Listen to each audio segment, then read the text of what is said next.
around the pandemic when we didn't have to worry about going to the office, those monies that we were saving and some of us was spending on Amazon, we could actually take that money and put into a high yield savings account, earn interest, and get paid more to save. And that's pretty much the reason why I wanted to add some more context around why you should consider. Okay, so boom. So I've been noticing the influx of people talking about these types of savings accounts, high yield savings accounts. And as I love to say, what the finances of a high yield savings account. I've been talking about it on my other forms of social media, but pretty much a high yield savings account comparison to your regular savings account that you probably know from your piggy bank to the traditional banks. A high yield savings account is pretty much hyper focused interest that you get for saving. So comparison to the 0.1% or whatever you will get, pretty much pennies. You are getting paid more to save in a HYSA, which are high yield savings accounts. And my name is Nadia. I am a financial planner as well as an educator. I have a company, a financial planning and education company called the Brands and Band Strategy Group. I've been featured a couple places, and I think I know a thing or two about finances.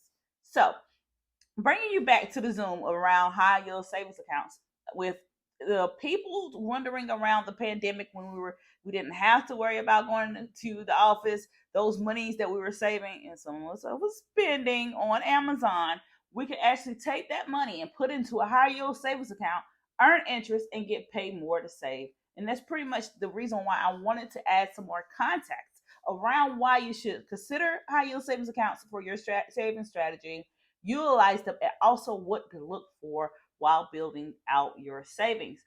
And the key thing around my platform is that I want people to know their wallet while they're building their wealth.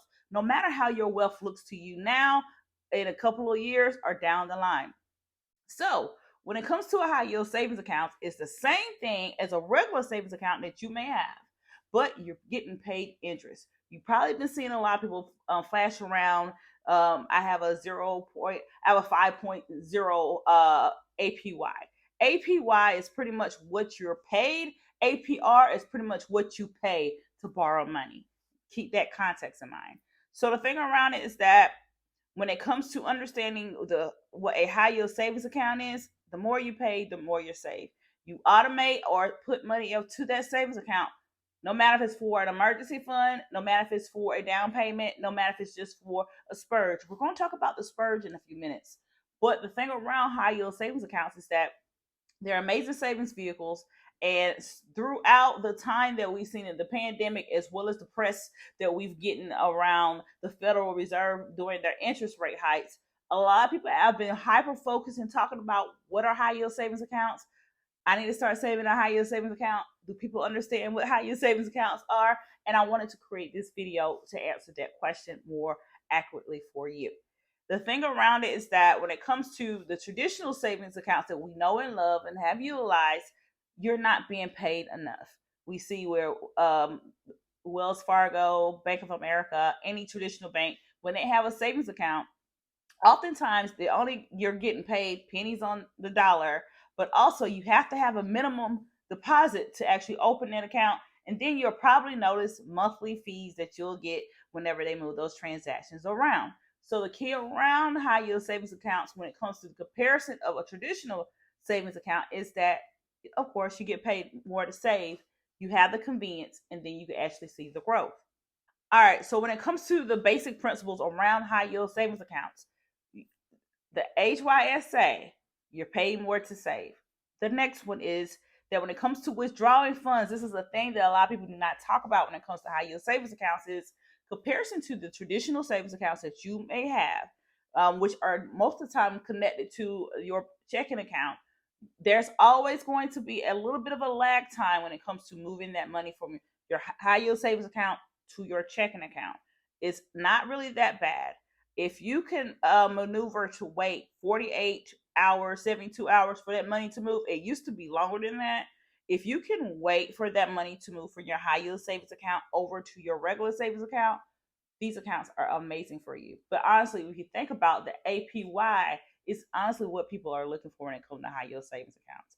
But I always want to call out with the whole withdrawing and moving funds is that this can be a lapse for you.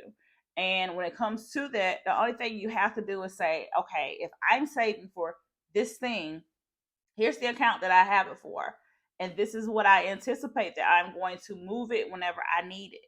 If you're having it for your emergency fund, say for instance you hope you lose your job, I have $2,500 in this savings account. I need to move 1,000. I need to have that 1,000 by this particular date. You know how to anticipate moving that money. So with understanding that barrier of the withdrawal, moving around of it all, you're able to plan you plan it, not panic. Don't that sound familiar? So when it comes to utilizing high yield savings accounts, let's go ahead and get over that withdrawal and understand the wins that we get for saving more money in these accounts. The thing that also comes along with high yield savings accounts, comparison to the regular savings accounts that you know and have heard and utilize, is that oftentimes a lot of these bank accounts will allow you to start your open them with $0, $0. But comparison to a traditional savings account, you may find that you have to open it with $25. You get the comparison, 0 to 25. But another thing I want to call out is if you do open a high yield savings account, keep in mind that yes, you can start with 0, but let's strive for 25. The reason why is because if you have those accounts dormant or not making any kind of activity, they could be closed. If for probably around 60 days or so, if you do not have any activity on that account, which is why I tell you to yes open with $0, but then go ahead and have a strategy in mind about okay, how much can I go ahead and put in there? I have $5, I have $10, I have 25. And I think the reason why it gets a lot of flack when people want to start saving is that I don't have a lot of money to start saving. If you've been following me, my thing that I love to say is the scale is in the start. You start where you are to go where you want to gradually. So the thing that I want to call out is that even though you can start a savings account, a high yield savings account, $0. Eventually you can put 5, 10, 15, 20, 25. You know how I used to do as a kid. But the comparison to a high yield savings account is you can start it with 0. Well, regular savings account, depending on the type of savings account and the institution and all their regulations, you will more than likely have to start with a $25 deposit and you will see a fee. But the thing also that I want to call out is that with high yield savings account, and a lot of people have a little bit of ick when it comes to this, is that with high yield savings accounts, oftentimes you have to start them online. While a lot of the traditional banks are moving towards CD account or certificate of deposits, which are like savings accounts, but we're focusing on high yield savings accounts right now. Is that if you start a high yield savings account online, yes, you're going to have to go online on your laptop or on your phone to actually open the account, fund the account, and then keep the account open. That's the thing that it is convenient for some because a lot of us are operating on our phones to do anything anyway. But when it comes to people that are used to the traditional methods of opening up a savings account, going into the bank, getting a sucker that we don't get anymore, and talking to somebody, giving them the money, and then having the savings account, and then have the statements, you like I'm walking you through the process. When it comes to opening a high yield savings account, you're able to go on your phone, go on your laptop, go to a certain bank that you may find that you like, open it up, enter your information like your social security number, all those good things, and then go ahead and select whatever the fund account is going to be, meaning your checking account. Opening up that savings, high yield savings account, you can either fund it later, meaning put money in there later, or you can just go ahead and put it in there now, and it's in an app or it's on your desktop. That's the difference between the traditional as well as a high yield savings account. Is that it's convenient, but it can be a calamity for those that are not used to utilizing their online devices to handle their money. Another thing that I want you to consider is who are high yield savings accounts for? You. They are for you. But the thing around is that it's for people who don't like a lot of risk when it comes to moving their money and getting a disc to it.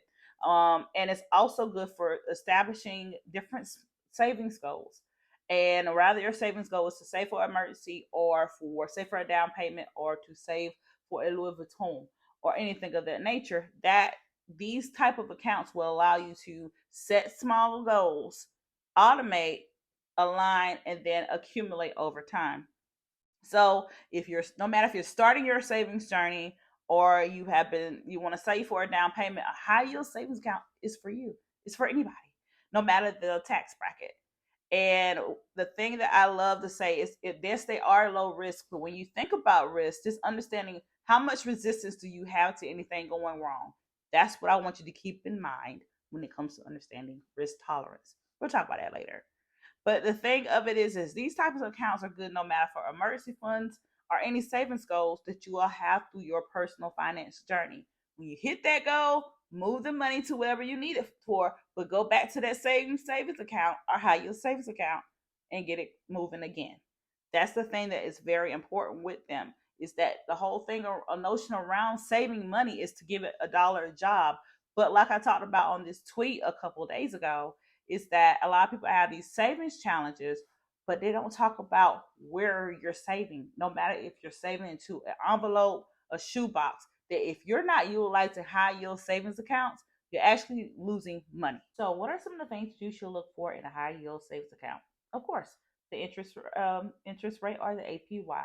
The higher the APY, the more you will strive to save. I always look for 4 to 5% within the inflationary period that we're in. But outside, whenever the interest rate starts to drop, potentially it will in 2024, you should look between 1.50 to 2% or more. The next thing you should look for is the fees that could come with having that account. Regardless, it's $0 to actually start most high yield savings accounts, but you never know how carriers can go, or banking. When I say carriers, I mean banking institutions. So be mindful of any monthly fees that can come, any withdrawal fees. If you go to uh, a ATM, and any ATM fees that could come around. The next thing I want you to pay attention to when it comes to high yield savings accounts is the accessibility or the access. So we already talked about how some people are against the apps or going only online. But if you do, make sure of your user experience, meaning how easy is it for you to get the money? Is it if you go on an app, is the app easy to use? Is it easy to access and things like that? The next thing, of course, within that is, could you actually access your money through an ATM network? A lot of these different high yield savings accounts are attached to banks that have an online bank. I believe for certain, Ally has checking as well as high yield savings accounts. But be mindful and do your research and do your due diligence to see if you can assess your high yield savings accounts through a ATM. The next thing is, how can you link it to your checking account? Most of them actually run through Plaid, which is kind of like the network or the nucleus between banks and things. So be mindful of any way that you can link your core banking to your high yield savings account, so you can make sure things will move whenever you need it to move. And also, some of the things that I really look for when it comes to learning about high yield savings account is actually two platforms: Nerd Wallet, which you probably heard about, or Bankrate. Interestingly enough, when I worked at a bank that's very big, we partnered with Bankrate to give them information about our banking products, the rate, any benefits, any features, anything that can make people not like it. So I really know and trust Bankrate. The thing that I would call out is for you to always do your due diligence before you actually do the thing. For you to understand, this is what my financial goals are. This is what I want to start saving. This is how I'm going to actually find the money to save. And this is the actual bank account, platform, or the methodology that I'm going to actually save. Look within your budget to see how much can you save, automate, and then accumulate. So, what high yield savings accounts would I recommend to you? All of these, actually, now I think about it, have the same thing. I will recommend them now with their APY being over 4%. The same as I would recommend them when they're 1.5 APY. They have very good ratings, minimal to no deposit, low to no minimum maintenance fees, and a lot of people just love them, and they have very good ratings over on Bankrate. The first one is Marcus. I've had Marcus since 2017. Y'all know I recommend her. The next one is Ally. What I love about Ally is that they actually have savings buckets that you can give a name to it, set a goal, and just go ahead and automate. The next one is Capital One. Yes, what's in your wallet has a high yield savings account. They have been very competitive with their APY over time, so I highly recommend them. Another one is Wealthfront. Wealthfront is coming to the front when it comes to the mentions around utilizing their products, especially when it comes to high yield savings accounts.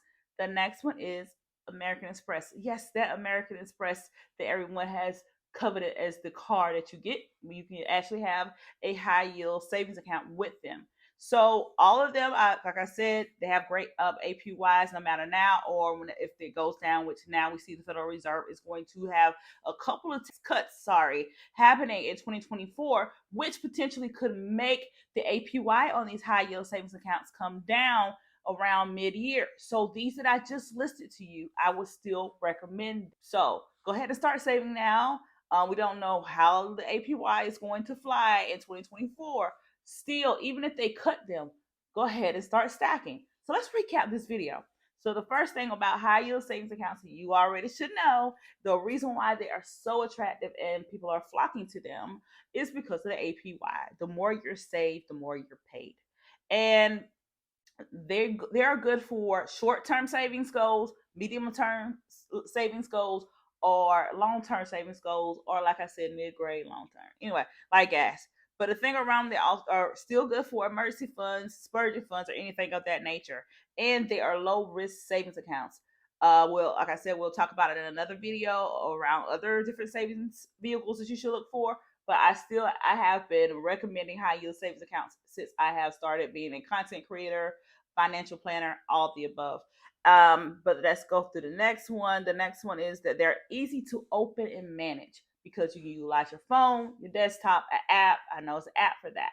And they are more accessible than you having to go to the bank, even though I know some people of certain generations love going to the bank. A lot of us do not, and that's why a lot of I honestly forecast for 2024 is that you're getting ready to probably see a bump, regardless of what happens with the APY and Federal Reserve. That more traditional banks are going to start leaning more on CDs or certificate of deposits in the same way that you see the online fintechs are pushing the high yield savings accounts. So we're going to potentially see the banks pushing those CDs the same way as the APY for the APYs that you see on a high yield savings account because they see how many people are going towards that and they see that as a buying opportunity for them. So I might be right, but I used to work for a couple banks, so I know. So regardless of, I want you to pick one and stick to one. So do your due diligence, research, and stop chasing the rate. I've been loyal to the soil when it comes to Marcus and Ally, meaning I've been with them for a while, regardless of what happened to the rate. A lot of people love to chase the rates. Don't chase the rate, stack it. So even if you're chasing the rate, the way that the APY actually is paid to you is that the longer that the money, the more that you save, but also the longer that you save it in is the reason why that you're going to see that growth. So if you're chasing the rate around who has the highest rate, you're not really going to see the benefits from it. Just keeping it real. So I go ahead and research to see, do your due diligence, then decide, and then go ahead and make a plan. Go and determine within your budget how much can I itemize as the savings bill, automate it within the actual high yield savings account, and then go ahead and just set it. And don't forget any extra money that you get, go ahead and transfer over into that high yield savings account. So you can go ahead and hit that goal. Another thing is that um, if you have any questions about high yield savings accounts, saving more in 2024, or just anything, go ahead and drop those in the comment section, and I'll probably do another video around your questions if you have anything about high yield savings accounts. Interestingly enough, I have another video that's going to be talking about ways that you can actually hyper focus your savings outside of the if you get a bonus at work or your tax refund if you get one. Just how you can actually accelerate a little bit. It's a quick video. But the thing that I want you to also do is go to my website. I have a lot of blog posts around that. On my other forms of social media, I've been talking about saving more. The reason why I've been so adamant about talking about high yield savings accounts and saving more is because we do not save enough as people, no matter the tax bracket. I know inflation is deflating how much we can spend, but you starting with the small will scale to the big. Also, I have a newsletter that goes out monthly that talks about budgeting, and I'm going to drop that in the comment in the description bar down below. And here's the homework I want you to do for me. And then I want you to drop this in the comment section. Is what is your savings goal for 2024? What is it? And what are you saving for? It could be an emergency, could be a car. How much are you saving? And when are you going to actually crush that goal by? Go ahead and leave that in there. We're going to have accountability within the comment section of this video. But give me a follow. Let me know if you have any questions about high yield savings accounts, and share this video with anyone that you know that needs to get their money together for 2024. That's it.